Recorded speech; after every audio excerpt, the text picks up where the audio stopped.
Hi, Dadcan here. If you've lived in Japan long enough, then you'll know what this next sound is.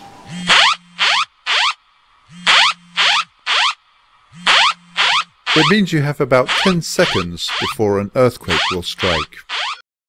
This week marks the 100th anniversary of the Great Kanto earthquake. On September 1st, 1923, at noon, a magnitude 8 earthquake with a depth of only 23 kilometers struck south of Tokyo in Sagami Bay, lasting between 4 and 10 minutes. Because it struck at noon, many people were cooking meals at the time over open flames. The many fires that started were the cause of most of the deaths. One notable incident was the incineration of 38,000 people sheltering at the Rikugun Honjo Rifukusho by essentially a fire tornado caused by the heat. Other people died when their feet got stuck in the melting tarmac. The earthquake also caused a 10-meter-high tsunami which struck Sagami Bay on the other side of Tokyo Bay. By the time the whole disaster was all over, 140,000 people were dead. In 1960, September 1st was designated as Disaster Prevention Day to commemorate the earthquake. This year will be the 100th anniversary. However, the Sagami Bay fault line is only one of many few fault lines around Tokyo, and at least one on average will cause a major earthquake once every 70 years. So, we're 30 years overdue. The most likely candidate is a magnitude 7 class earthquake directly under Tokyo, with a 70% chance of rupturing within the next 30 years. Such an earthquake would be expected to cause damage to 610,000 buildings and would also lead to 23,000 fatalities. The good news is that the number of deaths is vastly lower than the 1923 total, despite the fact that there are 5 times as many people in the Greater Tokyo area than there were in 1923, now totaling 37 million, just slightly less than the entire population of Canada. But forecasting and what actually happens in practice are two different things. The Japanese government is not known for competence when handling disasters. When looking at the response to the Great Hanshin earthquake in 1995 and the Fukushima nuclear power plant explosions, the level of incompetence rises almost to the level of the Russians. In the Hanshin earthquake, it was discovered that the building codes were inadequate, leading to the collapse of the Hanshin Expressway, for example. While initially refusing to accept help from foreign countries, the government was unable to provide a prompt and timely response, with very few victims being transferred to hospitals on the first day. And while power was restored quickly, it took a long time for the water supply to return to normal, limiting the ability of hospitals to care for patients. Indeed, it was the Yakuza who stepped up and provided aid to people because the government was not able to provide the necessary relief. The Yakuza also did the same during the 2011 Tohoku earthquake and tsunami. At that time, the head of NISA, the Nuclear and Industrial Safety Agency, had no science or nuclear background and was unable to participate and give meaningful advice during the crisis management. This belief that everything would turn out okay and failure to implement effective countermeasures led to the meltdown at Fukushima. This is because at the heart of all these disaster responses is the level of optimism only matched by that of Wile E. Coyote chasing the Roadrunner, and also with the same level of practicality. For example, let's look at a training exercise on how to deal with hostage takers. See if you can spot anything that might be too optimistic or unrealistic in this situation.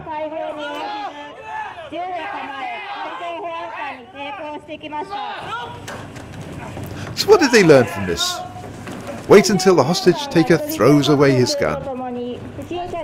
This sense of gambaru, or working with perseverance, toughing it out, comes with the idea that everything will turn out okay if you do. Unfortunately, Mother Nature does not care if you gambaru enough. Which is why I'm skeptical of only 23,000 deaths. Some reports only talk about 6,000 deaths from collapsed buildings, conveniently forgetting about the people being burned, in reality and in slang. But let's compare the 23,000 deaths to the 610,000 buildings that will be damaged. That would be only one death for every 27 buildings collapsed or burned. I admit I'm not an expert, but it seems a bit off to me. And that is not just necessarily people inside the building. This would include pedestrians hit by falling glass and business signs. But wait, isn't Japan famous for implementing standards that state buildings must be able to withstand magnitude 8 earthquakes? The key word here is built. So when they were built, they could withstand that. Some of these buildings are now 30 years old. They have been subjected to many smaller earthquakes which would have added up and chipped away at the structural integrity. Recently I saw an apartment building undergoing a year-long renovation project. The exterior was white and a team went over the building marking all the cracks they found in black. It was a black spider web all over the building. And I realized that even with their best efforts and them repairing all the cracks, there was no way that it was going to be as strong as it initially was when first built. But at least it got renovated. That is the only building I've seen that happened to, which makes you wonder about the rest. So, the buildings, unknown. But what about the ground that the buildings sit upon? Soil liquefaction. Prior to an earthquake, the soil is held together by friction. But during an earthquake, the soil is destabilized, and the soil starts to flow like a liquid. Objects and buildings without proper support will sink into the soil, as can be seen in the photo from 1964 in Niigata. This is especially important to Tokyo, residing on the Kanto Plain. In a country where 4/5 is mountains, the Kanto Plain is the largest flat area in Japan, and is the reason 1/3 of the total population live there. But of course, with so much soil, it's prone to liquefaction. And on top of that, Tokyo has been reclaiming land around Tokyo Bay by filling it in with soil, waste materials, sand and rock. Even without earthquakes, these areas are not as stable as normal ground and tend to sink as time goes on. The problem lies in what is built on this reclaimed land. For example, the Keio Industrial Zone, with its electric power generation, petrochemical, petroleum and steel industries. We do not know exactly what chemicals are stored there, but on land that is as stable as Donald Trump's incendiary claims, the air could become similarly as toxic and inflammatory.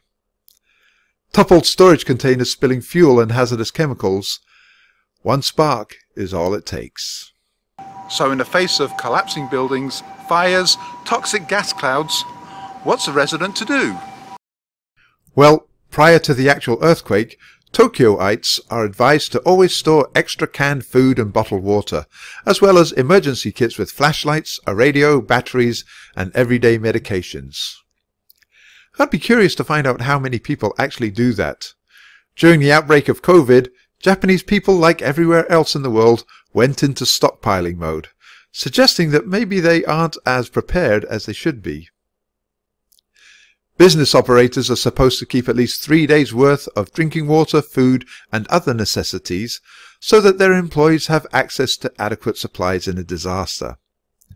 That is good, considering that the report states that 3 million commuters could be trapped downtown, and they're not going anywhere anytime soon. The train lines will all have to be checked. The report states that power should be back within a week, the water supply within a month, and gas within 2 months. Wait a minute.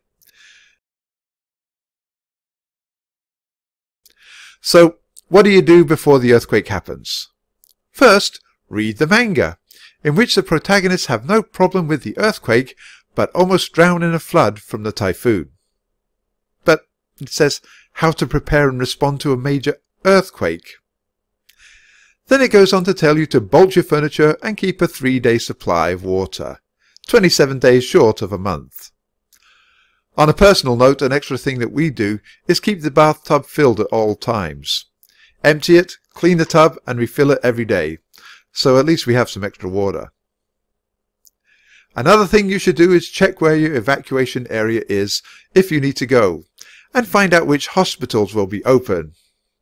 Sorry, We're closed Sundays, holidays and disasters.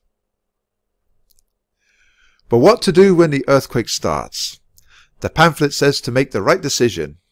Decide if it's an earthquake, a factory exploding, a volcano, an airplane crashing, or a missile attack. Then protect yourself from falling objects. After the tremors subside, open doors so they don't get stuck. Check for fires and avoid animated walls that seem intent on attacking you. If you're caught outside, protect your head from falling glass and signs by shielding yourself with lesser valuable parts of your body, or even better, other pedestrians. If you're a student in a school, you're lucky that you have a desk to hide under. Teachers, unfortunately, are only allowed a book. But do watch out for falling TVs and other large and heavy equipment that should have been bolted down. If you're caught in an elevator, get in tune with your inner asshole and start pressing all the buttons. Maybe you'll be able to get out before all the lights turn off and you're stuck in a tight, claustrophobic compartment with countless others sucking up all the air as the walls slowly close in. But then again, you might be outside in the countryside, hiking up a mountain. In which case, run down the mountain to avoid a landslide. But if you're near a coast, then run up a mountain to avoid a tsunami. You might even meet yourself coming down. But time moves on and things start to settle down. The pamphlet suggests you forgive the government for their inadequate response and accept the deaths of friends and family. Grandma's under the rubble? Well, she had a good life. Time to move on.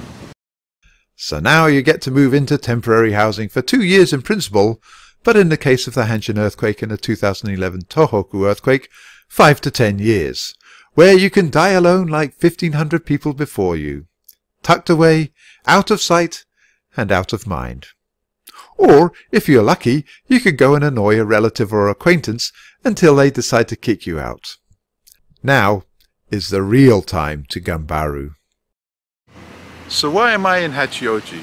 Well, I've made my preparations. If you Google the safest area in Tokyo, the first to come up is Hachioji, with its open areas and low-density neighborhoods. Hachioji is far enough from the mountains we don't have to worry about landslides. But we're close enough to get the benefit of the mountain's bedrock. Because of the bedrock, the shaking here in Hachioji is less than in surrounding areas. And so, with its open areas, low-density neighborhoods, international cuisine, and a 3-day summer festival, which you hope you don't get COVID for, come to Hachioji.